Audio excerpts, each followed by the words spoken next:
माननीय सदस्यगण, मुझे अत्यंत दुख के साथ सभा को हमारे 5 पूर्व साथियों के निधन के बारे में सूचित करना है। कर्नल सोनाराम चौधरी राजस्थान के बाड़मेर संसदीय निर्वाचन क्षेत्र से 11वीं, 12वीं, 13वीं और 16वीं लोकसभा के सदस्य रहे। अपने कार्यकाल के दौरान वे कई संसदीय समिति के सदस्य भी रहे। उन्होंने राजस्थान विधानसभा के सदस्य के रूप में भी अपनी सेवाएं दी। कर्नल सोनाराम चौधरी का निधन 80 वर्ष की आयु में 20 अगस्त 2025 को दिल्ली में हुआ। प्रोफेसर विजय कुमार मल्होत्रा राष्ट्रीय राज्य क्षेत्र दिल्ली के दक्षिण दिल्ली संसदीय निर्वाचन क्षेत्र से 6ठी, 9वीं, 13वीं और 14वीं लोकसभा के सदस्य रहे। वे वर्ष 1994 से 99 तक राज्यसभा के सदस्य भी रहे।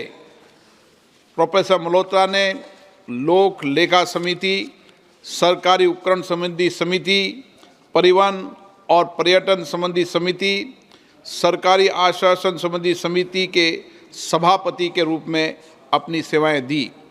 वे अन्य कई संसदीय समितियों के सदस्य भी रहे।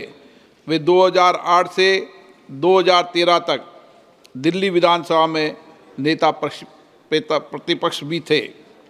प्रोफेसर विजय कुमार मल्होत्रा का निधन 93 वर्ष की आयु में 30 सितंबर 2025 को नई दिल्ली में हुआ। श्री रवि नायक गोवा के पणजी संसदीय निर्वाचन क्षेत्र से 12वीं लोकसभा के सदस्य थे। वे 6 कार्यकाल के लिए गोवा विधानसभा के सदस्य रहे तथा तत्कालीन गोवा, दमन एवं दीव विधानसभा के सदस्य भी रहे। उन्होंने क्रमशः गोवा के मुख्यमंत्री, उप मुख्यमंत्री के रूप में 2 कार्यकालों तक अपनी सेवाएं दी। वे गोवा सरकार में विभिन्न विभागों की मंत्री के रूप में भी उन्होंने सेवाएं दी। वे गोवा विधानसभा में नेता प्रतिपक्ष भी रहे। श्री रवि नायक का निधन 79 वर्ष की आयु में 15 अक्टूबर 2025 को गोवा में हुआ। श्री धर्मेंद्र राजस्थान के बीकानेर संसदीय क्षेत्र से 14वीं लोकसभा के सदस्य थे। वे कृषि संबंधी संसदीय समिति के स्थायी सदस्य रहे। श्री धर्मेंद्र ने भारतीय सिनेमा में 6 दशकों से अधिक अपने उत्कृष्ट करियर में 300 से अधिक फिल्मों में काम किया। कला और भारतीय सिनेमा में श्री धर्मेंद्र को विशेष योगदान के लिए 2012 में पद्म भूषण से भी सम्मानित किया गया और 1997 में उन्हें film care lifestyle achievement award से भी सम्मानित किया गया। श्री धर्मेंद्र का निधन 85 वर्ष की आयु में 24 नवंबर 2025 को मुंबई में हुआ। श्री प्रकाश जायसवाल उत्तर प्रदेश के कानपुर संसदीय निर्वाचन क्षेत्र से 13वीं, 14वीं और 15वीं लोकसभा के सदस्य रहे।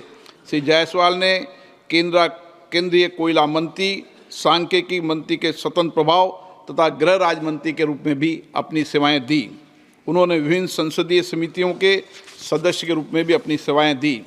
श्री प्रकाश जायसवाल का निधन 28 नवंबर 2025 को कानपुर में 81 वर्ष की आयु में हुआ। ये सभा अपने पूर्व सहयोगियों के निधन पर गहरा शोक व्यक्त करती है। शोक संतप्त परिवारों के प्रति अपनी संवेदना व्यक्त करती है। अब सभा दिवंगत आत्माओं के सम्मान में मौन रहेगी।